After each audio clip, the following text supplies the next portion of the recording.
नमस्कार दोस्तों, welcome to learn with advocate Govind Sahu. Module 1 foundation and court system programme में आज डे 17 में हम जानेंगे क्रिमिनल प्रोसीजर कोड और भारतीय न्याय सुरक्षा संहिता स्ट्रक्चर का ओवरव्यू।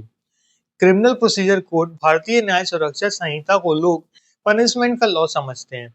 रियलिटी में क्रिमिनल प्रोसीजर कोड और भारतीय न्याय सुरक्षा संहिता पावर रेगुलेशन का लॉ है। आज हम कोड सीआरपीसी को या बीएनएसएस को सेक्शन की लिस्ट जैसे नहीं, कोड कंट्रोल सिस्टम के जैसे समझेंगे। आज का गोल सिंपल है, क्रिमिनल केस में पावर का फ्लो समझना। सीआरपीसी और बीएनएसएस का रियल पर्पस। सीआरपीसी और बीएनएसएस का काम ये नहीं होता कि कौन सही है और कौन गलत।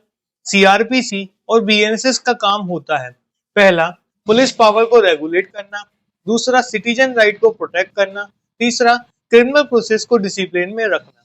इसलिए क्रिमिनल प्रोसीजर कोड में या भारतीय न्याय संहिता में प्रोसीजर स्ट्रिक्ट है, टाइमलाइन सेंसिटिव है और लेफ्स कॉस्टली होते हैं। क्रिमिनल कोर्ट लॉ से पहले प्रोसीजर देखती है। एडवोकेट्स की क्रिमिनल प्रोसीजर या बीएनएसएस की गलतियां। एडवोकेट्स सीआरपीसी और बीएनएस में ये गलतियां करते हैं, सिर्फ ऑफेंस पर फोकस कर देते हैं, प्रोसीजर को सेकेंडरी मान लेते हैं और पुलिस एक्शन को अनक्वेश्चंस मान लेना और स्टेजेस को इग्नोर कर देना। क्रिमिनल लिटिगेशन में प्रोसीजर इग्नोर करना डिफेंस के लिए गलत होता है। सीआरपीसी या बीएनएसएस का स्केलेटन। सीआरपीसी और बीएनएसएस का स्केलेटन की तरह देखिए। सीआरपीसी ब्रॉडली 5 मूवमेंट में चलती है। पहला इन्वेस्टिगेशन, दूसरा कॉग्निजेंस, तीसरा ट्रायल, चौथा जजमेंट, पांचवा पोस्ट जजमेंट रेमेडीज। हर मूवमेंट का अपना कंट्रोलर होता है, जैसे कुछ मूवमेंट्स पुलिस के कंट्रोल में होती हैं, कुछ मूवमेंट्स मजिस्ट्रेट के कंट्रोल में होती हैं, कुछ मूवमेंट्स सेशन कोर्ट के कंट्रोल में होती हैं और कुछ मूवमेंट्स अपीलेट कोर्ट के कंट्रोल में होती हैं। स्मार्ट एडवोकेट पहले ये आइडेंटिफाई करते हैं कि केस का पावर किसके पास है, पुलिस के पास है या मजिस्ट्रेट के पास है या सेशन कोर्ट के पास है या अपीलेट के पास है। ये स्मार्ट एडवोकेट स्टेज वाइज ये डिसाइड करते हैं और अपना यूज करते हैं। Investigation stage. पहला क्रिमिनल केस का सबसे पावरफुल स्टेज होता है इन्वेस्टिगेशन स्टेज। इस स्टेज पर पुलिस डोमिनेंट होती है, एक्यूज वेरिएबल होता है और रिकॉर्ड साइलेंटली क्रिएट होता है। एडवोकेट की रोल यहाँ आर्गुमेंट देना नहीं होता। इन्वेस्टिगेशन के टाइम एडवोकेट का रोल होता है डैमेज कंट्रोल करना होता है।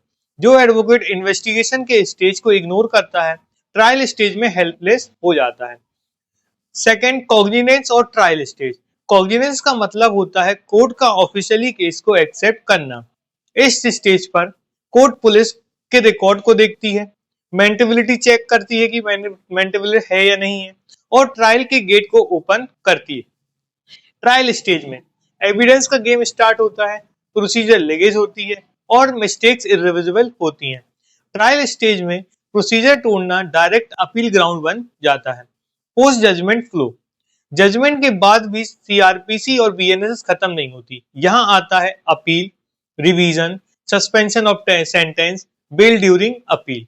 स्मार्ट एडवोकेट जजमेंट को एंड नहीं, ट्रांजिशन पॉइंट मानते हैं। सीपीसी वर्सेस बीएनएसएस या सीआरपीसी माइंडसेट डिफरेंस। एक बात क्लियर रखिए, सीपीसी राइट्स को बैलेंसिंग करता है, सीआरपीसी पावर कंट्रोल करता है, या हम बोले तो बीएनएसएस भी पावर कंट्रोल करता है। सिविल कोर्ट डिले टॉलरेट कर लेती है, क्रिमिनल कोर्ट डिले को सस्पेक्ट करती है। इसीलिए क्रिमिनल लिटिगेशन में टाइमिंग क्रिटिकल होती है, साइलेंस स्ट्रेटेजिक होती है और प्रोसीजर सुप्रीम होता है। इस प्रोग्राम का बीएनएसएस अप्रोच। इस फाउंडेशन प्रोग्राम में हम सीआरपीसी को याद नहीं करेंगे, हम और आप मिलकर सीखेंगे कौन से स्टेज पर क्या फाइट करनी है, कौन से स्टेज पर चुप रहना है और कौन से लैब्स को कैसे एक्सप्लॉइट करना है, क्योंकि क्रिमिनल लिटिगेशन में गलत स्टेप इरिवर्सिबल होता है। जैसे कि हम डेली कुछ टास्क करते हैं, तो आज हमारे डे 17 के टास्क हैं। पहला, अपनी किसी एक क्रिमिनल फाइल को उठाइए। सेकंड, लिखिए उसकी करंट स्टेज क्या है, इस स्टेज पर पावर किसके पास है। थर्ड, एक सेंटेंस लिखिए, इस स्टेज पर मुझे क्या कंट्रोल करना चाहिए और क्या नहीं।